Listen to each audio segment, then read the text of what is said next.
Hey future doctors, welcome back to Spoonful of Sugar. We have an amazing episode in store for you today on a much needed topic. Let's let the hosts introduce themselves and take it away. Hey future doctors, thanks for tuning in to Spoonful of Sugar, a podcast made for medical students by medical students to help the medicine go down. My name is Vivian Zhong. I'm a student at Western University of Health Sciences, and I will be your host today. Today, we will be discussing congenital GI diseases, as this is a heavily tested topic on both steps 1 and 2. This is going to be an interactive session where I will be asking you all questions throughout this podcast. I will be pausing to give you some time to think about the questions. And with that, let's have some fun. So let's start this podcast off with, what is the most common congenital GI pathology? It would be Meckel's diverticulum.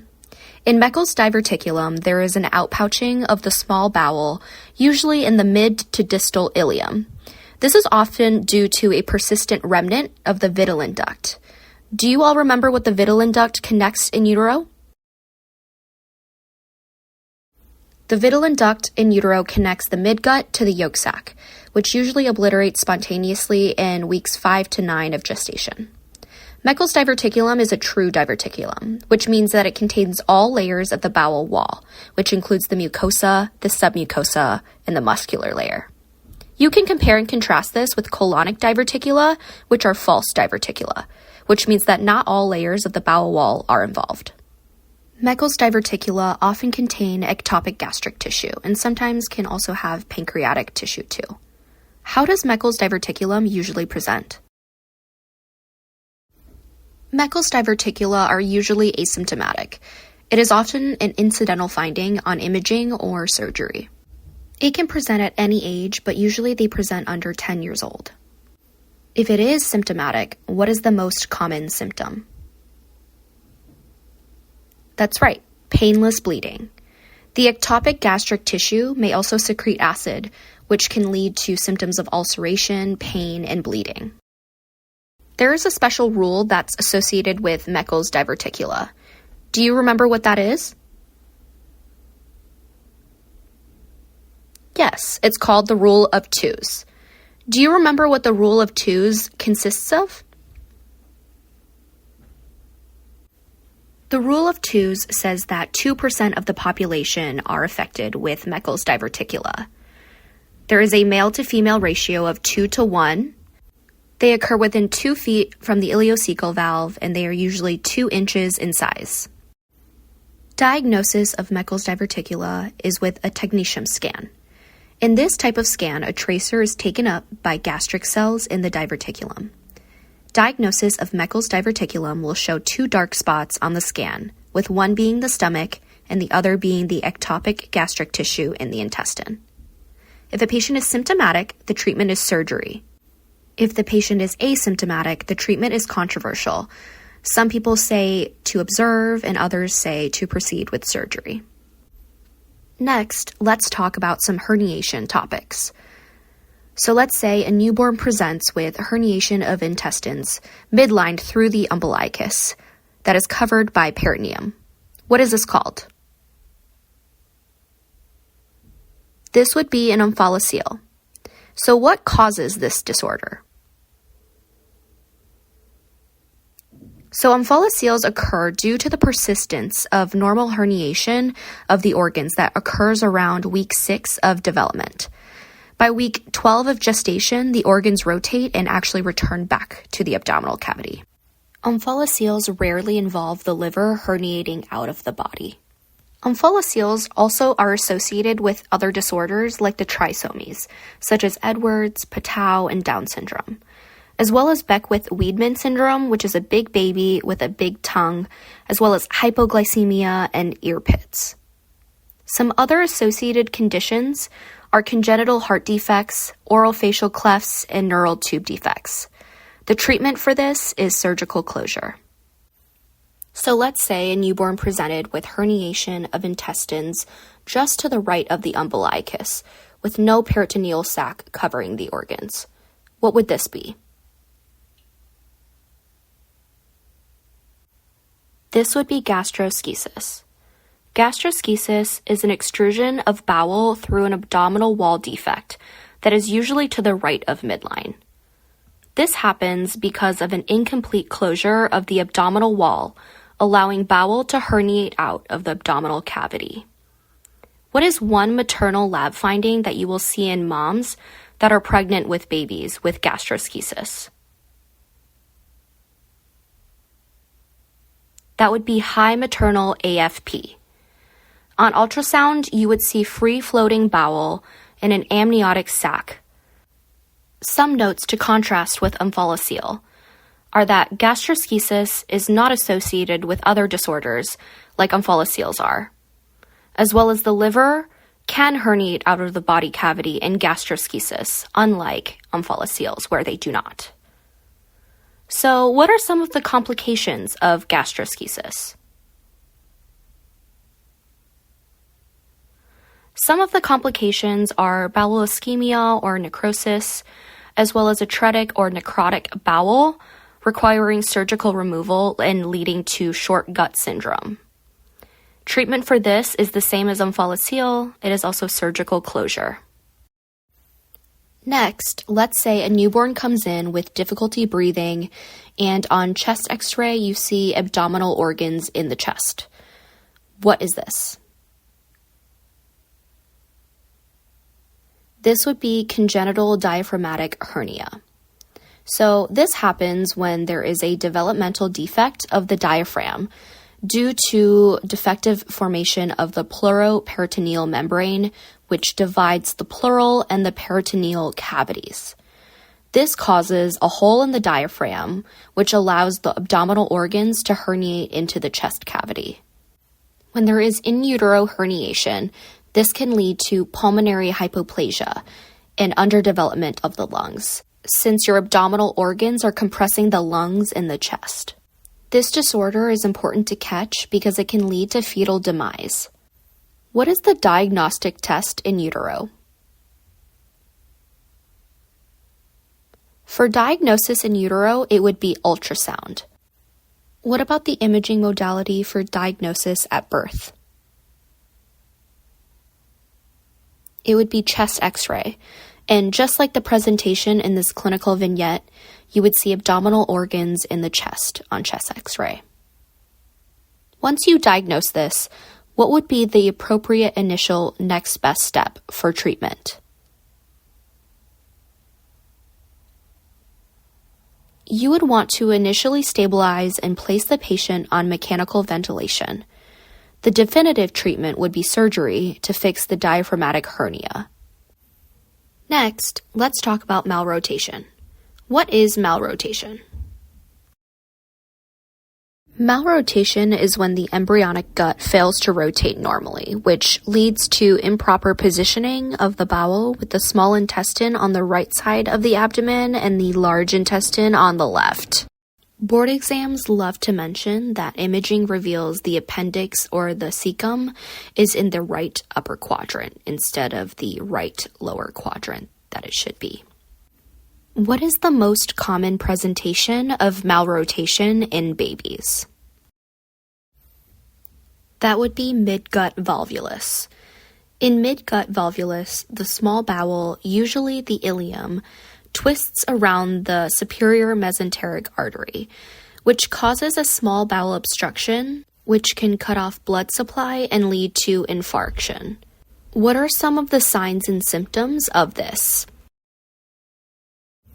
It most often presents in a baby that is 3 to 7 days old with bilious vomiting, mild abdominal distension, and blood in the stool.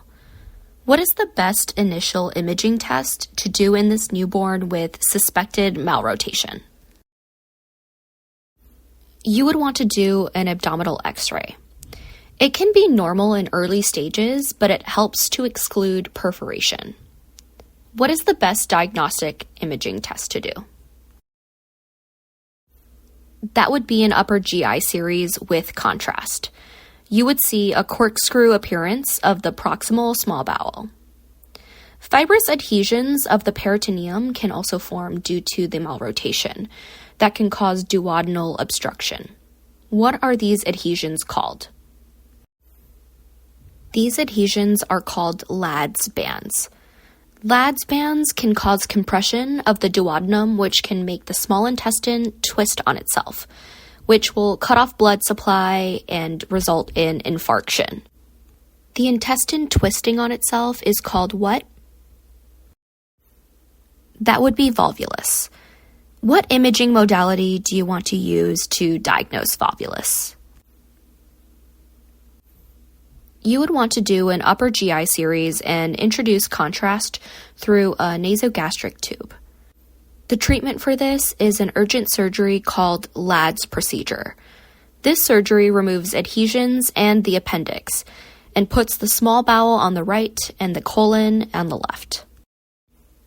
Next, what if a 1-year-old comes in with episodic abdominal pain, current jelly stools, and a history of Meckel's diverticulum, and on physical exam has a palpable sausage-like mass in the right upper quadrant? This would be intussusception. Intussusception is the telescoping of one part of the bowel into another, often near the ileocecal junction. What would you see on ultrasound? On ultrasound, you would see a target sign. What is the preferred diagnostic modality? That would be contrast, aka barium enema or an air enema. These are both diagnostic as well as therapeutic, but ultrasound can also make the diagnosis if you see a target sign. Some of the risk factors of intussusception are history of Meckel's diverticulum or some severe GI infection. Another thing to watch out for is to make sure that you don't give the rotavirus vaccine to kids with a history of intussusception. You most commonly see this in kids younger than 2 years old with abdominal pain, GI bleeding, causing current jelly stools, which is a mix of blood and mucus. The abdominal pain is colicky, which means it comes and goes, and you will see kids pull their knees to their chest during these episodes. What are the underlying lesions called that often lead to intussusception? They are called lead points. These are points that can cause intestine to become trapped and dragged when peristalsis occurs. Some examples of lead points that predispose people to intussusception are Meckel's diverticulum, as I mentioned before, lymphoid hyperplasia in viral gastroenteritis, as well as enteric adenovirus infection. In adults, the most common cause of lead points is a tumor. Now let's talk about atresias. What exactly is an atresia? It's a closed or absent opening that can occur anywhere along the GI tract. So, what is the most common type of atresia? That would be a duodenal atresia. So, how do duodenal atresias present?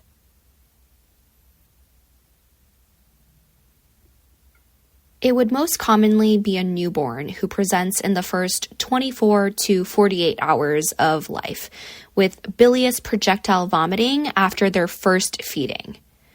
Early in development, the duodenum occludes, and the patency is restored by recanalization. So the problem with duodenal atresia is there is a failure of duodenal recanalization. About 30 to 40% of these patients with duodenal atresia also have associated Down syndrome. Diagnosis is done by X-ray. So what would you usually see on X-ray? On X-ray, you would see the double bubble sign. The two hypoechoic bubbles that you would see are the dilated stomach and the dilated duodenum, with a tight pylorus in the middle with no distal gas. Treatment for duodenal atresia involves first a nasogastric suction to decompress the bowels and then to give fluids for stabilization.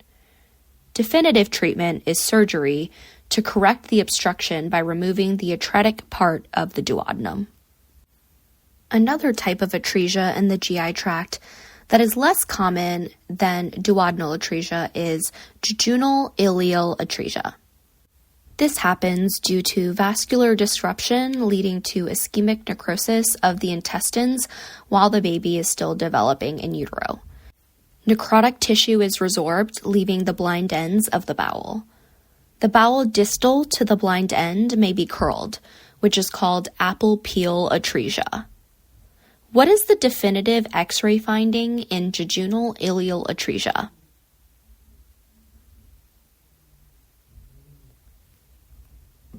That would be the triple bubble sign. The third bubble is due to the jejunal distension. The treatment for jejunal ileal atresia is similar to duodenal atresia, and it would be surgery to remove the obstruction. Next, what if a 3-week-old newborn presents with jaundice, conjugated hyperbilirubinemia, pale stools, dark urine, and elevated AST and ALT? This would be biliary atresia. Biliary atresia is when there is an obstruction of the biliary ducts in newborns. Either the biliary ducts do not form or they degenerate early in life. It usually presents about 2 to 8 weeks after birth. What is the best initial imaging test to do? That would be ultrasound. You would see either abnormal, small, or absent gallbladder with an absent common bile duct with no other causes of obstruction. The treatment for biliary atresia is a surgery called the Kasai procedure, which is also called hepatoportoenterostomy. In this surgery, a channel is created for bile drainage using the small intestine. This is followed by treatment with ursodeoxycholic acid, which modifies the balance of bile acids to protect the newly formed channel. Most patients will eventually need liver transplants. Next, let's talk about esophageal atresia, which is also known as esophageal narrowing. Esophageal atresia most commonly occurs along with tracheoesophageal fistula, which both derive from the foregut embryologically. In esophageal atresia with tracheoesophageal fistula, the proximal esophagus does not connect to the stomach, leading to polyhydramnios in utero due to the babies not being able to swallow fluid and an accumulation of excess amniotic fluid. What is the typical presentation of esophageal atresia with tracheoesophageal fistula? These patients usually present with drooling, choking, and vomiting due to secretions accumulating in the blind-ended pouch of the proximal esophagus. The symptoms occur with feeds because food cannot pass into the stomach. What is the best initial test to do? That would be chest X-ray. You would see the nasogastric tube curled since it cannot pass into the stomach. One of the major complications associated with this disorder is reflux, which can lead to aspiration pneumonia, ultimately leading to respiratory distress. The treatment for this is surgery. Often patients with a tracheoesophageal fistula may also have the Vactral association. So it is important to be aware of these associations. Let's talk about the Vactral association. This includes V. V is for vertebral defects like narrowing of the vertebral column or spina bifida. A is for anal atresia or imperforate anus, which means no opening of the anus. C is for cardiac defects, with VSD and ASD being the two most common.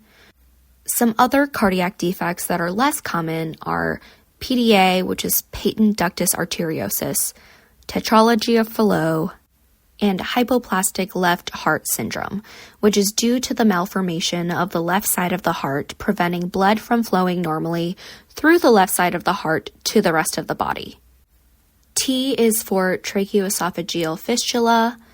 R is for renal anomalies, which could include a missing or a malformed kidney, as well as an increased risk for urinary tract infections. L is for limb abnormalities, such as absent or displaced thumbs, extra digits, also called polydactyly, fusion of digits, which is called syndactyly, or forearm defects. It is important to screen for associated conditions since there is a high correlation between tracheoesophageal fistulas and these vectoral association defects. What if a 5-week-old patient comes in with projectile non-bilious vomiting and a palpable olive-like mass in the epigastrium, with a history of being a firstborn male and having been exposed to erythromycin or azithromycin in the first 2 weeks of his life? What would you say the diagnosis is? This would be pyloric stenosis. Pyloric stenosis happens when there is hypertrophy of the pylorus, which is surrounded by smooth muscle sphincter that hypertrophies, leading to a gastric outlet obstruction. Patients usually present in their first 3 to 6 weeks of life, having what is called hungry vomiting, where right after the patient vomits, they are hungry immediately afterwards. This is because the food never really gets into their intestines. Would there be some sort of metabolic or respiratory acidosis or alkalosis involved? Yes, there would be a hypokalemic metabolic alkalosis. There is low chloride due to the loss of HCl due to vomiting, and there is also low potassium due to volume depletion, which in turn upregulates the RAS system, leading to an increased aldosterone level and therefore more potassium excretion.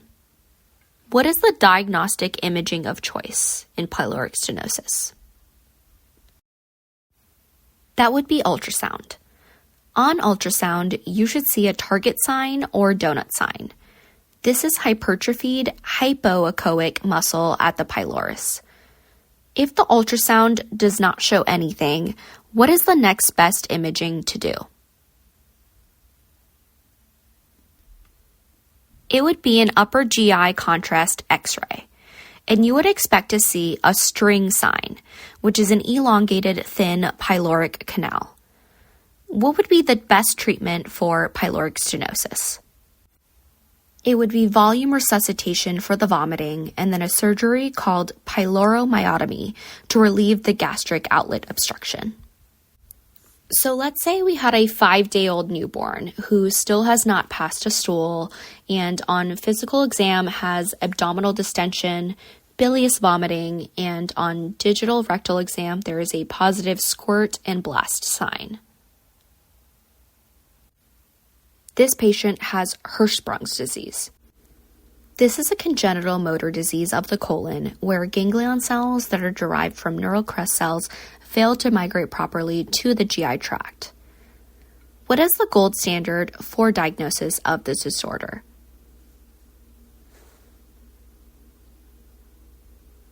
It would be a rectal suction biopsy, which shows no ganglion cells. The biopsy needs to be full thickness, including the submucosa. The rectum is always involved in Hirschsprung's disease. What would be some imaging that you would want to order?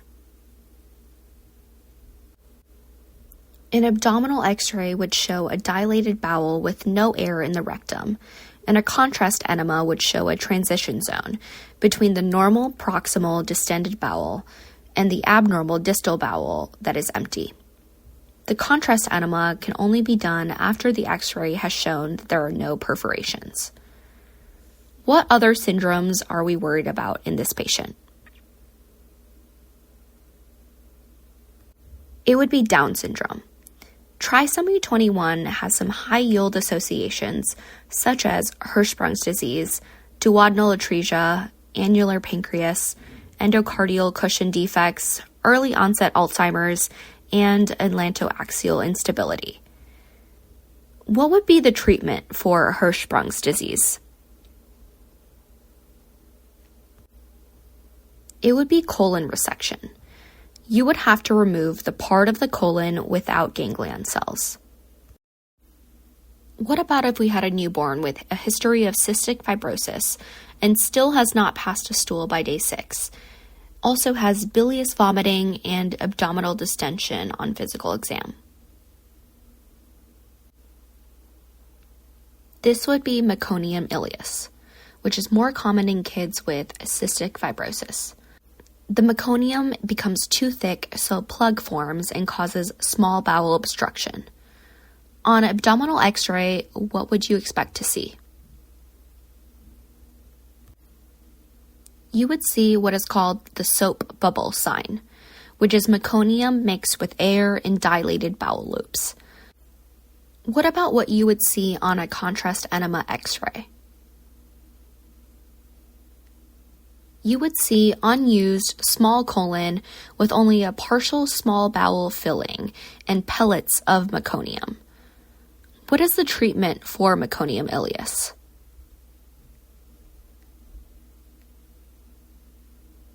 First, you want to do a nasogastric decompression of the bowel. Then you want to do a gastrographin enema, which is hyperosmolar, so it draws fluid into the bowel, breaking up the meconium. If the baby is hemodynamically unstable, though, you need to do surgery immediately.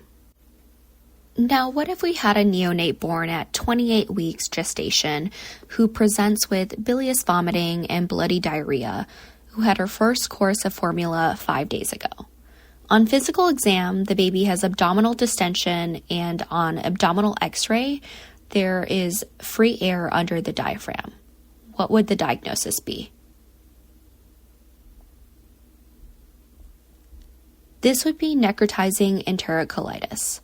And since the x-ray showed air under the diaphragm, that means there is an abdominal perforation, which means that this patient needs to go to surgery immediately and get antibiotics to prevent infection.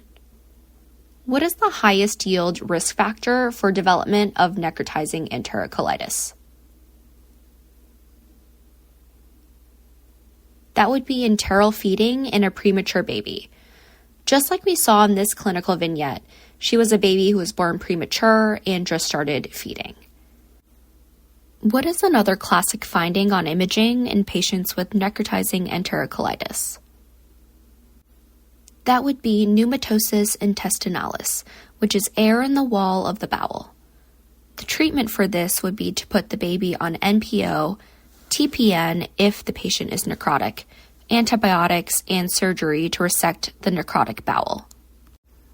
Let's end with some high-yield congenital pancreatic disorders. There are two that are the most common. Can you think of what they are? Annular pancreas and pancreas divisum. Let's first talk about annular pancreas. An annular pancreas is a congenital anomaly of the ventral pancreatic duct. A normal pancreas usually forms when the ventral and dorsal bud fuse together. In an annular pancreas, the ventral pancreatic bud wraps around, forming a ring around the duodenum. Most cases are asymptomatic, but it can present with small bowel obstruction and recurrent pancreatitis. Diagnosis is done with an upper GI series or a CT scan. What is the treatment for annular pancreas? It's a surgery called duodenostomy. In this surgery, the duodenum is modified to bypass the annulus and pancreatic tissue surrounding it. One key point is to make sure you don't resect any of the pancreatic tissue because this may cause a fistula between the pancreas and the duodenum. This can lead to recurrent bowel obstruction or recurrent bouts of pancreatitis. The other pancreatic disorder is pancreas divisum. This is less common than annular pancreas, but is still tested on board exams. Pancreas divisum happens when the dorsal and ventral pancreatic buds do not fuse and remain two separate ducts. This is also often asymptomatic, but may cause recurrent pancreatitis due to pancreatic ducts not draining normally. The treatment for this is either surgery or endoscopic therapy. So that's all for congenital GI pathologies. Let's do a quick summary touching on some important points. Meckel's diverticulum is the most common congenital GI disorder. It is a true diverticula, meaning all three layers are involved in the outpouching, and it is due to the persistence of the vitelline duct. Remember the rule of twos for Meckel's, which is highly tested and includes affecting 2 2% of the population, with a male to female ratio of 2:1, being within 2 feet of the ileocecal valve and usually 2 inches in size. Diagnosis is with a technetium scan, and treatment is reserved for symptomatic patients with surgery. Omphalocele is a herniation through the midline in the umbilicus, covered by a sac, and is associated with trisomies. This happens due to persistence of organ herniation that normally returns to the abdominal cavity in utero. Gastroschisis is a herniation of intestines lateral to the umbilicus and is not covered by a sac and is not associated with any other disorders. The treatment for both of these conditions is surgical closure. Congenital diaphragmatic hernia is when there is a defect in the pleuroperitoneal membrane causing a hole in the diaphragm, allowing abdominal organs to move into the chest cavity. This can compress the lungs, leading to pulmonary hypoplasia and potentially fetal death. Diagnosis in utero is with ultrasound, and diagnosis at birth is with chest x-ray, and you would see abdominal organs in the chest. Treatment is by stabilizing and placing the patient on mechanical ventilation, with a definitive treatment being surgery to fix the diaphragmatic hernia. Malrotation is when the embryonic gut fails to rotate, leading to improper bowel positioning.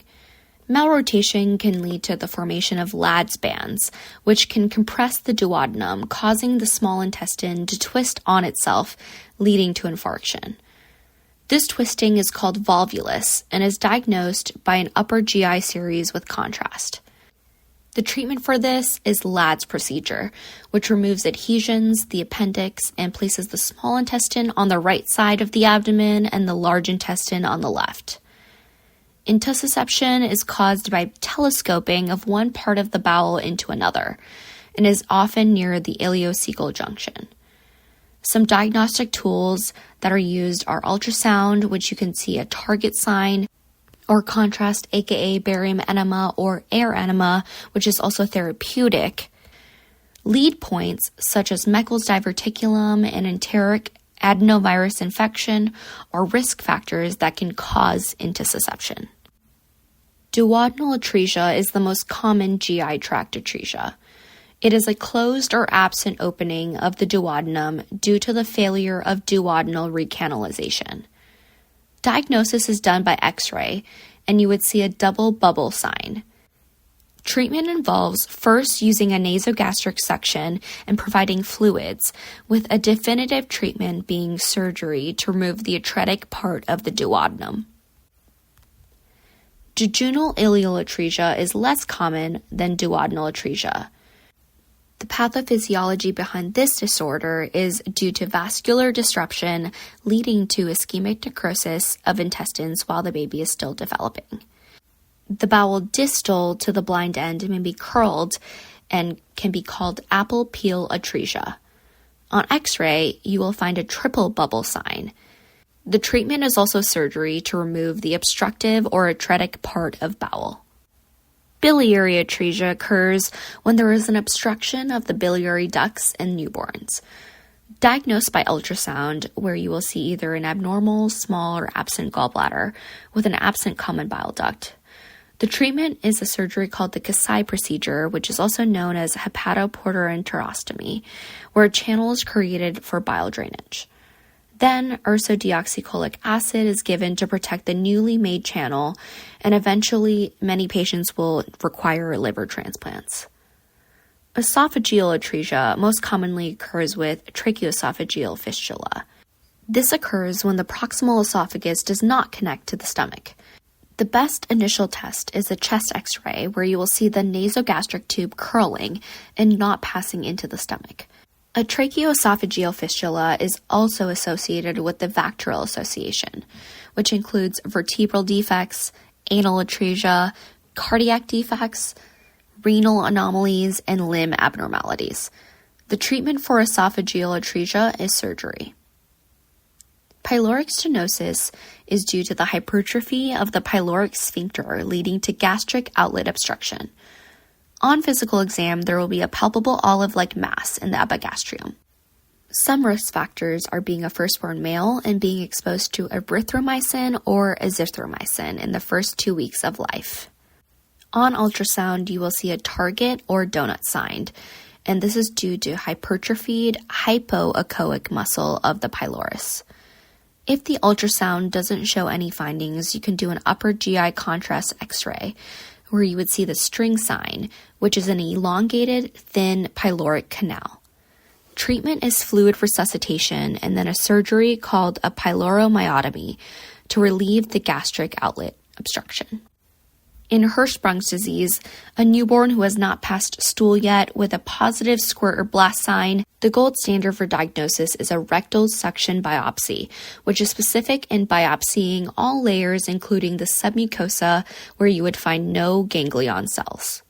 An abdominal X-ray would show dilated bowel with no air in the rectum, and a contrast enema would show a transition zone between the normal proximal distended bowel and the abnormal empty distal bowel. Treatment would be colon resection to remove the part of the colon with no ganglion cells.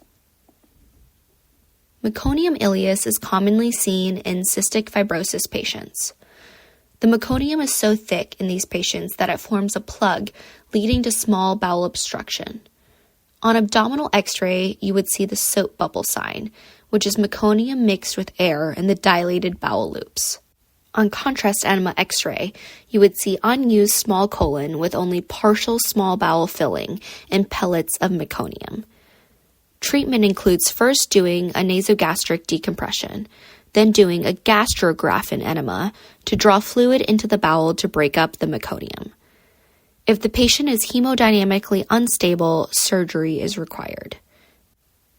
Necrotizing enterocolitis is common in premature babies with enteric feeding. On X-ray, if there is air under the diaphragm, surgery is required immediately, as well as antibiotics. Another classic finding on imaging is pneumatosis intestinalis, which is air in the bowel walls. Treatment is to make sure baby is NPO, TPN if necrotic, with antibiotics and surgery to resect the necrotic bowel. An annular pancreas is due to the ventral pancreatic bud forming a ring around the duodenum. In pancreas divisum, the dorsal and ventral pancreatic buds do not fuse and remain two separate ducts. To diagnose both these, an upper GI series or CT scan is done. Surgery for annular pancreas is a duodeno-duodenostomy, which modifies the duodenum to bypass the annulus and pancreatic tissue surrounding it. The treatment for pancreas divisum is surgery or endoscopic therapy. Some causes of bilious vomiting are GI atresias like duodenal and jejunal ileal atresias, malrotation and volvulus, necrotizing enterocolitis, meconium ileus, Hirschsprung's disease, and incarcerated hernia. Some causes of non-bilious vomiting are pyloric stenosis, intussusception, GERD, infections, and milk protein sensitivity. And with that, we conclude our Congenital GI Pathology podcast. Thank you so much for listening. If you found this episode helpful, please subscribe to our podcast. If you have any questions, comments, or concerns, visit our website at spoonfulofsugar.org and post them under the link for this episode. Good luck with studying, and remember that if you ever have an SOS moment while studying, Spoonful of Sugar is always here to help the medicine go down.